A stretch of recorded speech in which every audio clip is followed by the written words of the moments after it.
Good morning. Ngasi se lepa popo numit ko. Lepa numit ki card ki message hai petang yung winner se lepa numit number aham bada ko. Number se 69 leire atuga akoi ki color se ko. Color se dana akoi na set pa ya pa se angang ba gumba kai gumba dumaina set pi ba ya ko. Ado chak thong badana mule no ko beetroot ni khang de khamin asin ba gumba angang gumba chugi cha ba ya ba pote dumaina happy ba ko. ಅದು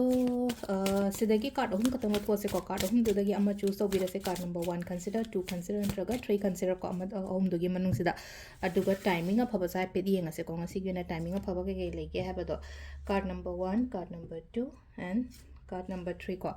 ಅಹಂಬ ಅನಿಶುಬ ಅಹum ಸುಬ ಸಿದ ಲೈರೆ ಕೋ ಸಿಲೈಸೆ ಅಹಂಬ ಸೆ ಕನ್ಸಿಡರ್ ಅನಿಶುಬ ಕನ್ಸಿಡರ್ ನಟ್ರಗ ಅಹum ಸುಬ ಕನ್ಸಿಡರ್ ಖನ್ಬಿರಸೆ ಕೋ ಹಾದಿ first card ngagi yengase ko hadi first card khanba ngagi oina silaise kaino hai matam do ko sida laise wakhan nungai gani ko ngasi se nungai haidi card se udra male ko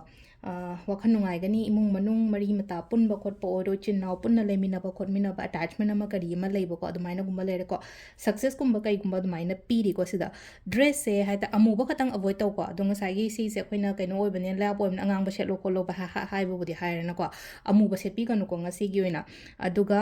ahana manda bevar kai ganu khot kanu on hai se leina ko ahana manda bevar kanu kaino khoina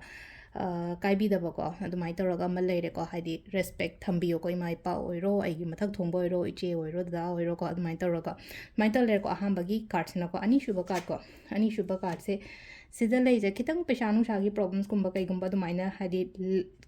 leiba oina oibodo awatpa khara hai tar ko ngasi se wa ngang bada ga su leina ko hadi ngang thokpa sakthokpa ngamdaba khotaba adumain tawraga lei ko silai se ko ado ngasi sena kai hagi sidana akoina kaino harasne ko kari color se ko green gumba avoid to biyo ko ngashi gina haraga di green gumba avoid to biyo adoga crystal dana amug laina ko hadi akhoi gi kaino dana hadi dark green shade gumba kai gumba hai tare ko adu avoid to hai ko crystal dana mo koina green gumba kai gumba green aventurine gumba kai gumba du mine sina ba yain hai ko silai se aduga number 3 ko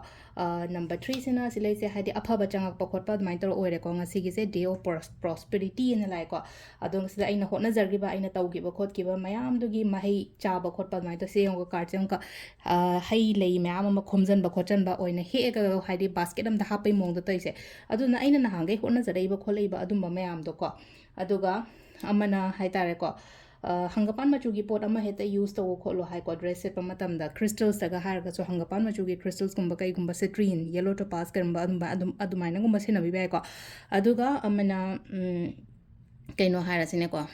timing se gi pung nipan ga minute kuntra tere tena 12 ga minute yang khai mari phong le ko adagi mu ani ga minute tram pan daina ahum ga minute fu manga phong le re adagi mu taru ga minute fu ma den nipan ga minute tram pan phong le ko adagi pung ma pan ga minute yang khai mari daina pung ani ga minute kuntra tere phong le ko sisina koi gi ngasi gi oina afaba timing ko absile ko daily card message ma'am thank you